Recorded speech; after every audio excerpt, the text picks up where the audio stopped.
Hey everyone, it's Peter from Rock Daydream Nation, and today I've got a first-time guest to the channel, Kevin Julie from Outsider Rock. How are you, Kevin? Good, Pete. How are you? Doing well, doing well. Kevin, we are going to talk about Uriah Heep, which I know is a band that's Yep. very close to your heart, and we're going to talk about an album that probably doesn't get a lot of focus, a little bit underrated and maybe a little bit ignored.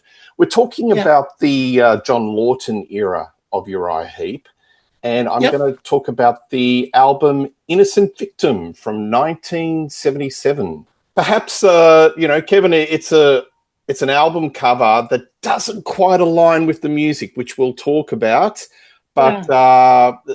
Uriah Heep have got a record of doing that a few times over. So what we're going to do is we're going to talk about the songs, the performances, and all things Heep and this era of John Lawton. So are you a big fan of the John Lawton era of Uriah Heep?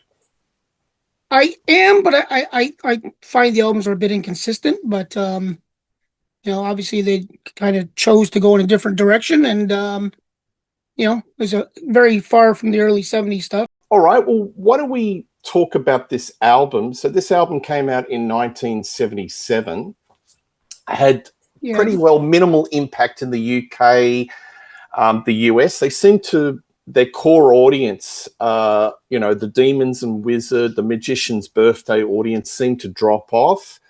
But Yeah. they were picking up a little bit of a cult audience in Europe, Germany, New Zealand, and Yeah. Australia. And one of the songs off this album, which we'll talk about when we go into the deeper dive, Free Me, became a top 10 hit in New Zealand and in Australia. So do you have any theories why you think that the American and UK audiences sort of dropped off with the John Lawton era?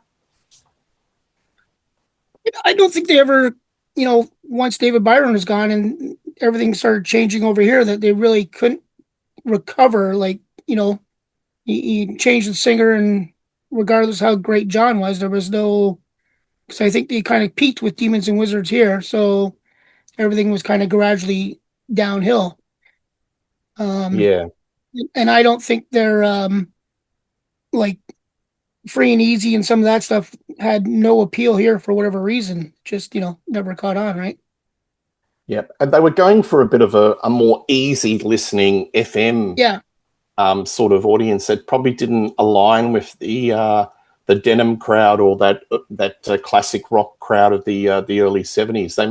Would you think they lost a big chunk of their audience because of the direction these sorts of albums like Firefly and Innocent yeah, Victim but were following? I don't think the early '70s direction would have made an impact either, because over here you had disco and everything else going on, and Mm, a lot of the bands that were in the chart still were, you had Alice Cooper doing ballads, and yeah. so you had a lot of different stuff. So I think I don't know what they could have did to change things. I know they tried to adapt to that American sound. Like if you listen to bands like Boston and that with Fallen Angel, I don't know what they could have did to save themselves after David was gone, or after even Mm. certain point there. John Lawton is a bit of a divisive type of sort of vocalist, isn't it? A lot of folks don't like him and a lot of folks like him. It seems to be 50-50. He has a very theatrical style of performance. Do you think that's another factor why maybe this lineup didn't sort of click on to the broader audience? No, I think it was just the maybe a lack of direction. I think John was a great singer and great replacement vocally. Obviously, David Byron was very his stage presence was different. But yeah, I think it's just the whole direction and trying to find something that the old fans hung on to and that new fans could catch on to, right? Yeah, absolutely. All right, well, why don't we get into the tracks of this album? And this will be a way for the folks listening to Sure. us to navigate and get some sort of an idea of maybe why this clicked on or how it lost a lot of the core fans. Yeah. So we'll start off with so all the tracks are written by Ken Hensley, mostly, but there are some Hmm. co-writes. And Trevor There's Bolder gets into the act. So we'll start off with the yeah. first one, which is Keep On Riding.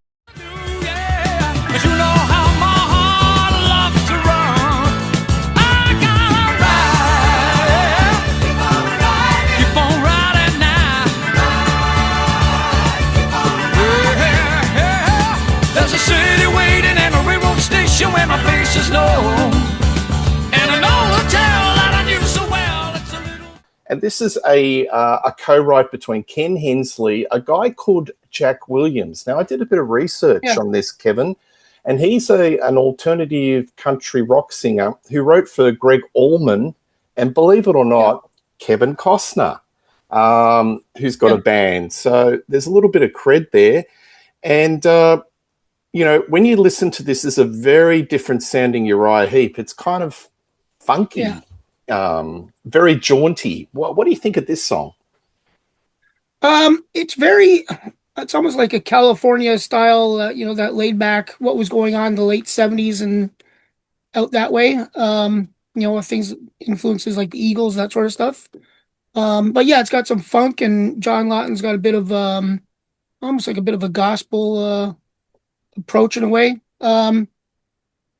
It's a good song, but as an opener, I don't, you know, I can see somebody hearing this album for the first time and going, well, what is this? Because it, you know, it is an odd opener, right?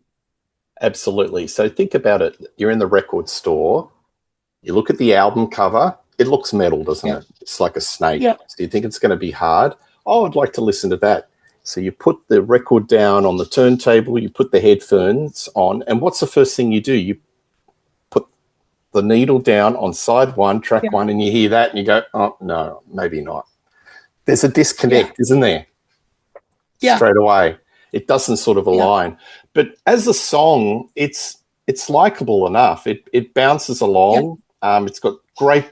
I mean, the band harmonies on this album, that's always been one of the strong points of Uriah Heep, because I think Mickey Box used to say that relate them like like a hard rock Beach Boys. And the harmonies in this band are just grade A. But it's just not hard rock, isn't it? It's in any shape or form. No, and like I said, as an opener, it just doesn't, you know, putting that on the first track. It's interesting that Firefly was written almost totally by Ken, but it was written with David Byron still in mind and probably still in the picture. You know what I mean? So it kind of had a certain flow to it, whereas this album, Innocent Victim, everybody's, you know, there's more contributions from everybody else. Yeah. And there's different ideas going on. And they're probably looking at what's in the charts, like you were saying, like the Eagles and America and that West Coast American FM rock. All right, the next song, Flying High. What do you think of this song?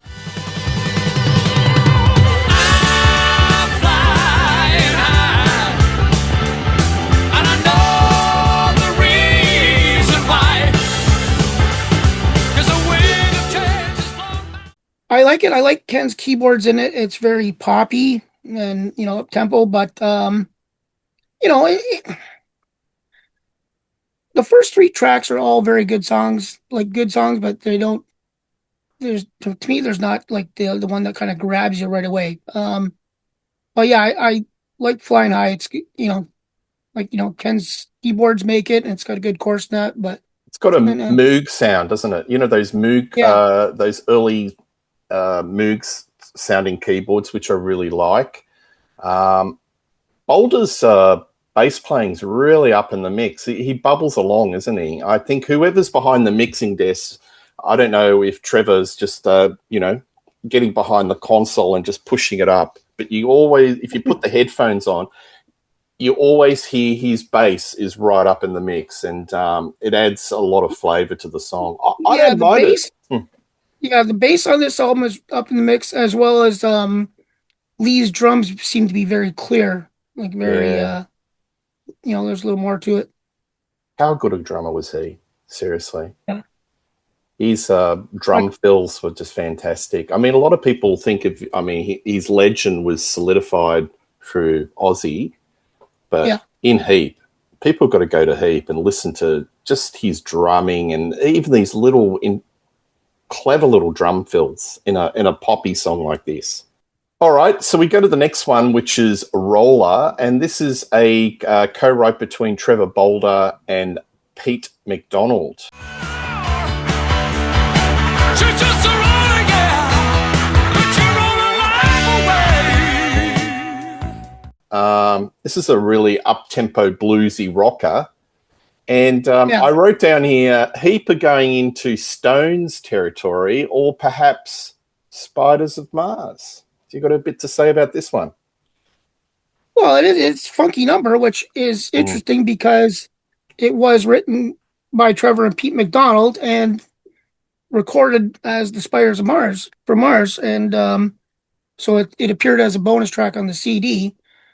But if you listen to that version compared to the Heap version is a much better production and better sounding, better sound to it. Yeah, and I Yeah. probably prefer Lawton's vocals on this one because he's having a lot of fun with this. I think his vocals are very much in your face, comparative. But yeah, it's interesting that there was a crossover, or songs were used by both artists.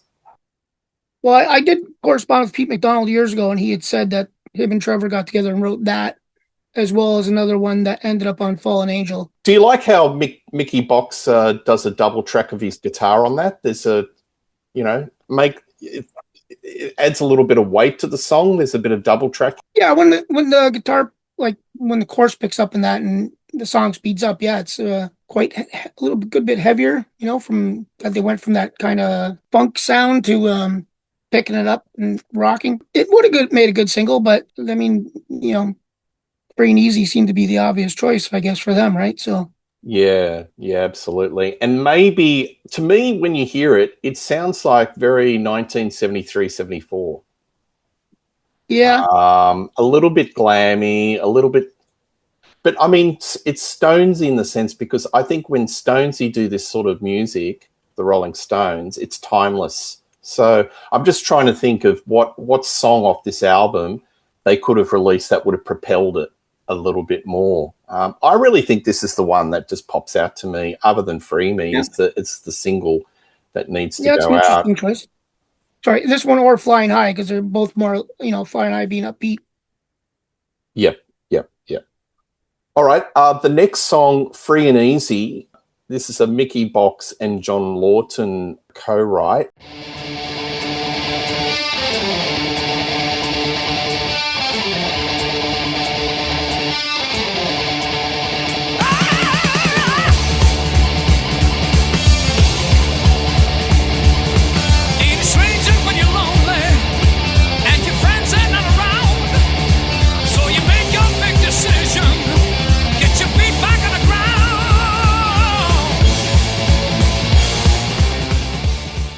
This is the balls out hard rocker. So this is like Uriah Heep that we are aware of. What do you think of this song? This is the biggest rocker on the album, and it's one they still play.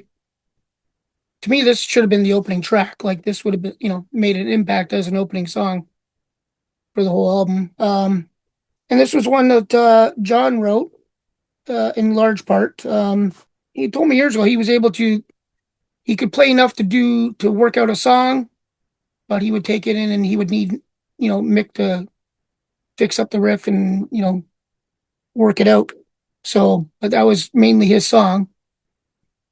And he wrote if you listen to Fallen Angel, he also wrote I'm Alive, which is probably the heaviest song on that album as well. So, yeah. Interesting. So you think this is a direction that maybe they should have explored a little bit more? Maybe a couple more songs like this on this album would have given it a bit of an oomph?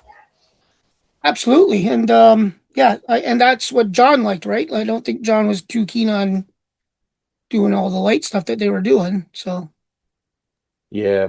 So where was that coming from? I suspect it would be Ken Hensley would have been suggesting that? The light stuff. Probably. I mean, they had a hit with Wise Man. They had a hit with when Lady in Black got reissued as a single around that, just before that album, and then Free Me. So you had three kind of lighter songs in a row as singles over there in Germany, right? Yeah, absolutely. So from the band dynamics and what you read, because you're very well studied on Heap. Would you say that the alpha male, the band leader, is Ken Hensley, and Mickey Box is like vice president, the VP, or do you think it's both of those guys were running the band? What were the group dynamics? What's your read on it? Well, I think it was Ken was writing most of the songs, and I think the other guys were, at that point, because Ken worked with Jerry doing the producing and that the other guys were kind of struggling to get a more of their input, so to say, Yeah, so he's the because band leader.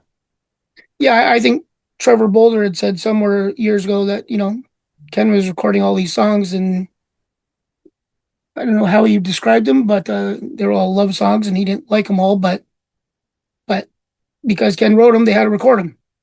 So Yeah, yeah, he's a very strong personality. I would imagine yeah, Ken was. yeah, But getting back to this, I think it's a great song, and it's one of the yeah, standouts on the album. I think it's like a cousin of Easy Living, maybe So yeah, Tired. So if you like those songs, you're in the same ballpark. Um, yeah, and I love Lawton's vocal expressions. He seems really comfortable doing the balls out hard rockers, doesn't he? Really yeah. comfortable. And it's one of those songs where Ken and Mick, both played guitar in that. So Yeah, yeah. A lot of people sort of ignore the fact that Ken was like the second guitarist, wasn't it? They think of him behind the keyboards, but he yeah, did a lot of well, guitar work. all the slide guitar was him, right? So Yes, um, yeah, and I think 100%. during this era, they had more songs, less keyboards, more guitar, right? Yeah, yeah, absolutely.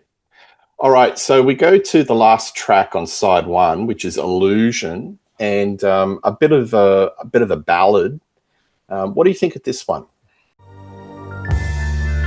In a forest known as heartbreak, in a clearing in the wood, cross a pathway called confusion toward the garden of delight. You reach a river of desire and meekly try to cross it, while the valley of love keeps avoiding you because it. I think this is probably like one of the standouts of the album. It's kind of got that mystical Heap feel, between Ken's keyboards and the guitar sound and that. Not so much lyrically, but I mean the title, but yeah, it has probably the closest thing to the early '70s. Um, it's unfortunate that it faded out so quickly. Like it didn't go on, or that they didn't include Masquerade. Like if you play the two of them together, Yeah, as is on the remaster. what's that all about? The outro is really, really odd. The song Yeah, starts to ramp up, and then it gets to get really interesting, and then nothing. It's weird. yeah, And I'm actually scratching my head, and I'm thinking, is this an error? And they just left it in. It was too late. I'm not sure. I'd love to know the yeah, background to that because it doesn't sound right, does it?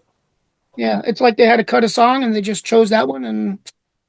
But Yeah, I mean, if you listen to the remaster where they had that one and Masquerade running together, and nice there's flow. yeah, and there's some continuance with the guitar sound in Masquerade and the solo and that. So Yeah, yeah. The keyboard sound, the Hensley Moog, it has a theremin sound, like the, you know, yeah, it, it reminds me, I don't know, it has a really eerie, melancholy sound, and I just think it yeah, adds to the flavor. I don't like this song as much as you do.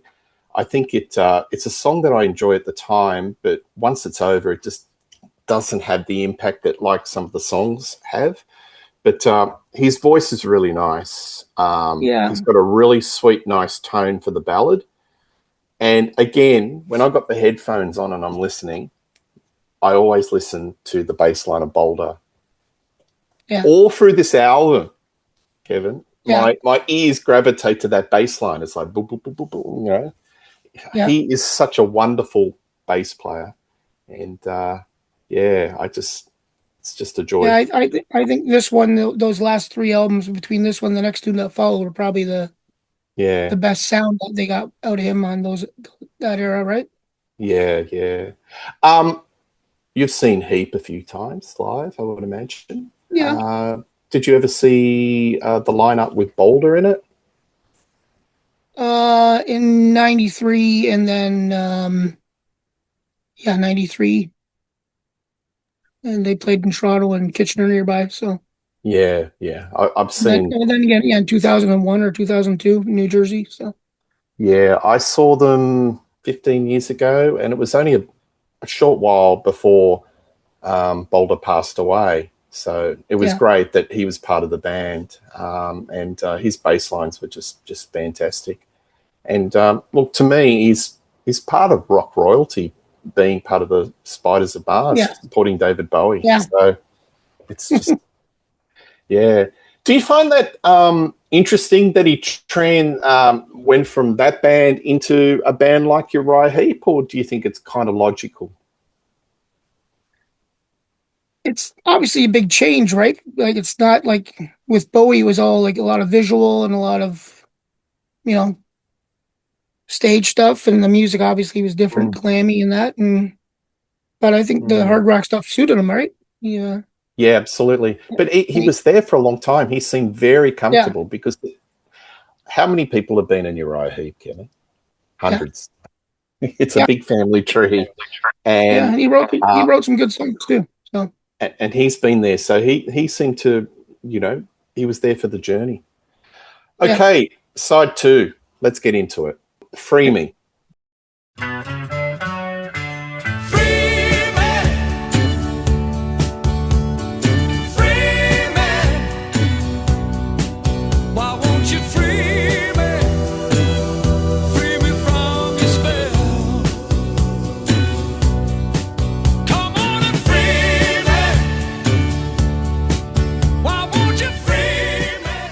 Their only hit in Australia.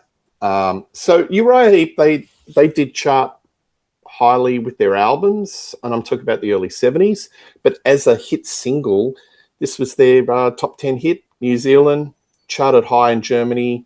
What do you think of this song? It's a nice, catchy song. I don't I don't see it how it was that huge of a hit, but because over here obviously it didn't do anything. But I can see the performance in that, like for that time it was a perfect song. It's kind of odd that it wouldn't have caught on over here, but for me it's not the best song of the album, but it's a really good song. And I from what I understand, that was one that was brought in at the last minute from John, that Ken had brought it in later on. How many stories in rock like last minute addition songs that become huge hits? I think it's just one of those things you can't explain. It does not sound anything like the Uriah Heep of the 70s, the David Byron era, or any other era. It's just it's just a bit of an outrider, and it's easy listening. It reminds me of remember, was there a band that was well known in Canada or America called Smokey? Do you remember them? They're British. Yes, British. Yes.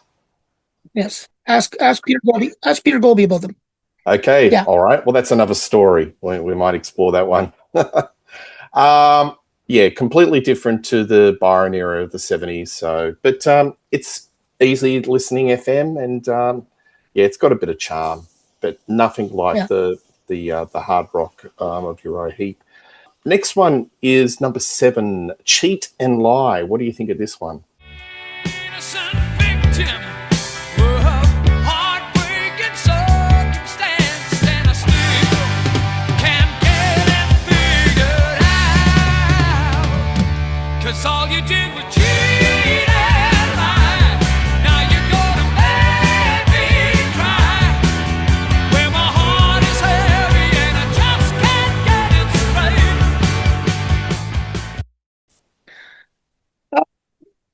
Musically, I like it. Lyrically, it's kind of it's getting a little bit tired, but I think John was great on this one because he kind of, and the harmonies and that were great.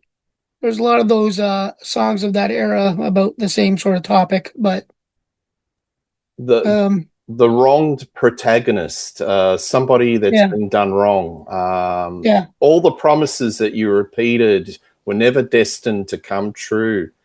And you hear there's a line, the lyric line, I'm an innocent victim. So there it is. yes, There's the catchphrase. yeah. So Um, maybe that's why it was included. yeah. But I like Lee's drumming on this one. The drum sounds clear and yeah, John Lawton. That's one song that he just. I think John could take songs that might not have been otherwise memorable and made them memorable. I hear a bit of soul and R&B. Yeah, You know how you were saying a bit of the gospel. I think his voice is yeah, very attuned to R&B and soul, and yeah. this is one of those. Well, I mean, he would have did a lot of that stuff with the Les Humphrey singers, right? So Yeah, yeah. I think it's got a bit of bite in the lyric. I think it's talking about somebody. Don't know who, but yeah, there's definitely a little bit of vinegar, a bit of starch in this one. So I yeah. don't mind this song. Don't mind it. Uh, Number 8, The Dance. So we've got the songwriter as Jack Williams.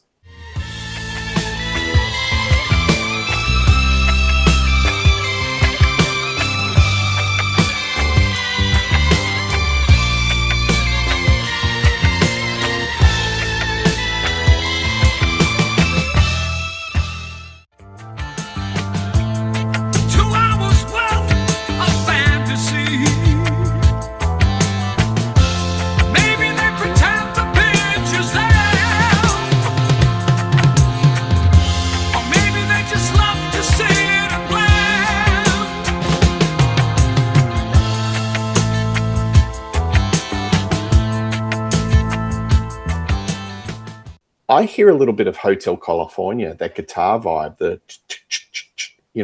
scratchy Yeah, guitar strumming with that. This is very easy listening 70s rock and with a bit of R&B. What do you think of this one? I like it. I think it's a very different song for them. It's not it's a rock song. It's interesting that some people get a bit of a reggae feel out of it. And if I can read you a bit from an exchange I had with John years ago, you're cool with that. Um, he said it was presented as it was. I think that adds to it the moog that Ken plays on it. It really wasn't a reggae song at all. I don't think we did a lot of it except from the moog melodies. The dance Ken brought along, and I think Jack came to the studio or would come along to the rehearsals as we were trying it out.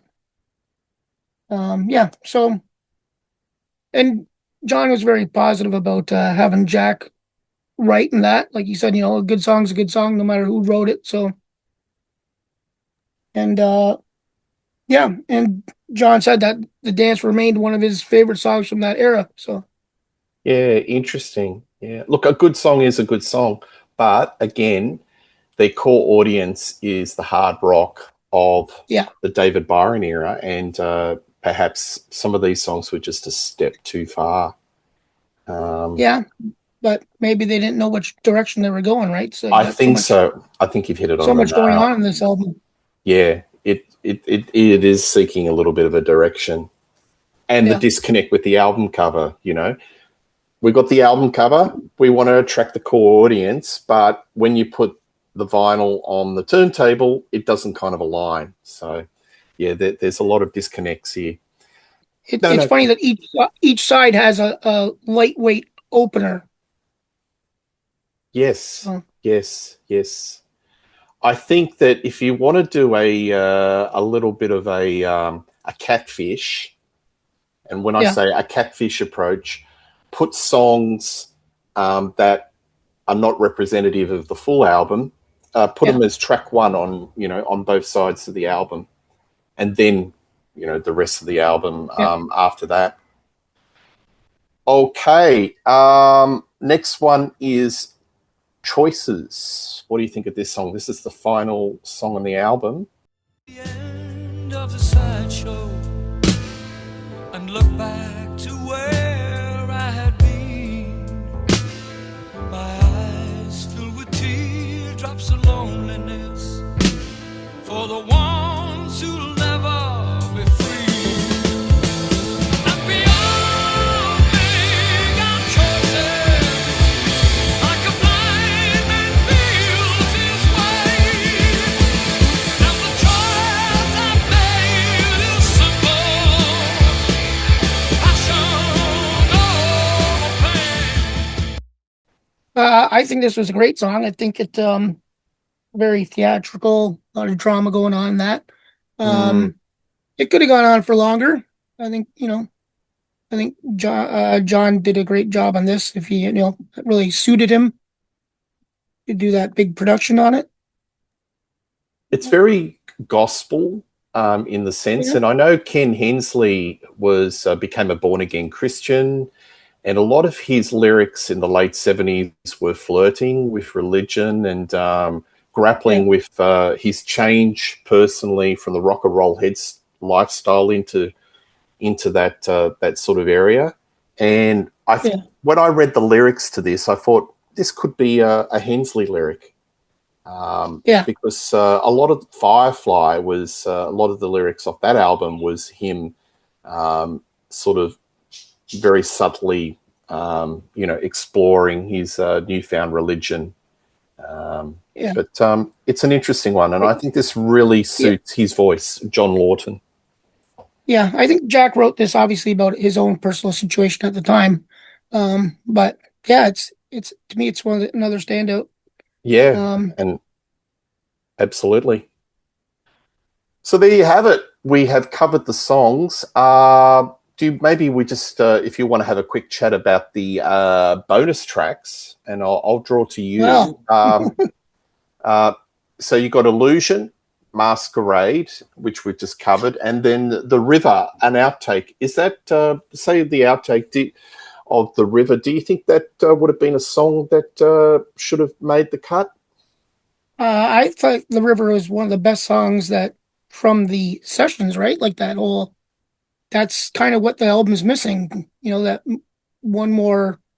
I mean, if they had kept Illusion Masquerade and added The River on with it, that would have been quite a classic Heap kind of early Heap feel. Yeah, absolutely. Because, the lyrics are a bit mystical lyrics and so it's a shame that one wasn't included, and that's another one where if you listen to the bass and drums in it, and they're in lockstep. That's one that really highlighted Trevor, right? So 100%. So out of the three that John Lawton did, this is the middle, and did Fallen Angel next. So where do you rank this in the Heap discography, the expansive Heap discography, and where do you rank this in the three that Lawton was the front man? Of the Lawton era, I'd probably put it second. Although it's kind of odd because Fallen Angel and Innocent Victim were created by this lineup, whereas Firefly was created solely by Ken and recorded with John when he joined. The music was already done, right? So, as far as the Heap discography goes, probably not in my top 10, maybe 15, 16, somewhere in there. I know the German fans are big on this album. I don't, for me it's just a little too all over the place. Yeah, absolutely. I agree with you. I'd probably put it in the middle, number 2 at the Lawton era, but in the discography, probably middle, a little bit lower than middle of the whole Heap discography. And I've got to sort of put it for a perspective, not as a a Heap fan that loves the hard rock crunch because I'd rank it a lot lower. But as a music fan and the songwriting and the craft, because they're trying different things, and a lot of them they do pull off pretty well. But to me, Heap is still hard rock, and that's what it's missing, a little bit of hard rock crunch. Yeah. So, but anyway, there was more bits to this story. So thank you very much coming on the show, Kevin, and I'd love to get you back and talk more Heap and explore the catalogue, because there's more twists in the tale, isn't it, with Uriah Heep? Is there any other final thoughts that you want to tell the folks out there about this album, good, bad, or indifferent? I guess if people don't like that early 70s stuff and don't like Heap in general, this might be a good starting point for with this album, right? And it's almost like an oddity in that decade, right? So, but the album art and the album covers. I mean, I don't know if you've seen all the Russian covers that came out with it at the time, but I like the two different album covers. Yeah, I think, can we put those album covers up, because that's important, because that's the American version. Yeah. So it's just I'm not sure I'm sold on that version of the album cover. Yeah, I wonder if because Heap had lost a lot of popularity here, that perhaps the record company, and because of the changes, maybe the record company wanted to show who was in the band at the time, right? Maybe. But from a marketing point of view, I'd be drawn to get the snake out of the record, bins, than getting that one, which is just really say much, right? No, it doesn't. It doesn't. So that's really strange. There you go. Yeah. Oh, okay. I can tell you that story. We talked about the covers if you're interested. Yeah, please do. So I did interview Martin White years ago, who did the Firefly cover. But and Martin had told me he had been commissioned to do the album to follow up Firefly, and the working title he was given was called Inside the Mystery. So he had done up some artwork for that and submitted it. And then at some point, Bronze told him they were changing directions and going with a new cover. So he in turn, that changed everything, because, obviously if he'd done the cover and the song Inside the Mystery, if Heap had recorded it, it wound up on Ken's solo album, 1981, right? Yes. That was another co-write, I think, with Jack Williams. So would have been, absolutely different direction. So look, you've got to say Uriah Heep some very stark album covers. There's very strong imagery in the album covers. I think those ones, the three with the John Lawton era, especially Fallen Angel, I've seen a few versions of that where it's a complete, some versions are censored, some are not. Yeah. To me, in Australia, we call it panel van art, where you see a lot of, it's sort of like that Conan the Barbarian comic book imagery, but it just doesn't align with the music, Kevin. Yeah, I don't think Heap ever had, I don't think the band members ever had much say in their artwork for the album covers, right? It was just, whoever the record company was doing it, and it was done, right? So absolutely, we could do a whole episode on Abominol, couldn't we? Yeah, and there's no real consistency in their artwork ever, right? They did the two Roger Dean were great, and then they went back and did a couple of album covers with the band on the front. Yeah. I think the Roger Dean, the Magician's Birthday, and Demons and Wizards, that's peak Heap artwork. That's where it's at for me.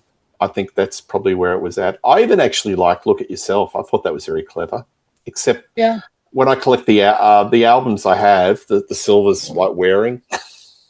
I've never seen any authentic albums from the day where the silver doesn't look like it's. I only think it had a lifespan of 1 or 2 years.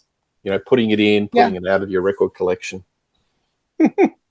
Yeah, no, and I like the Sweet Freedom cover. I think that, that was because that represented a new beginning where they'd switched over to Warner Brothers and they were getting away from the Demons and the Wizards stuff. So, Yeah, absolutely.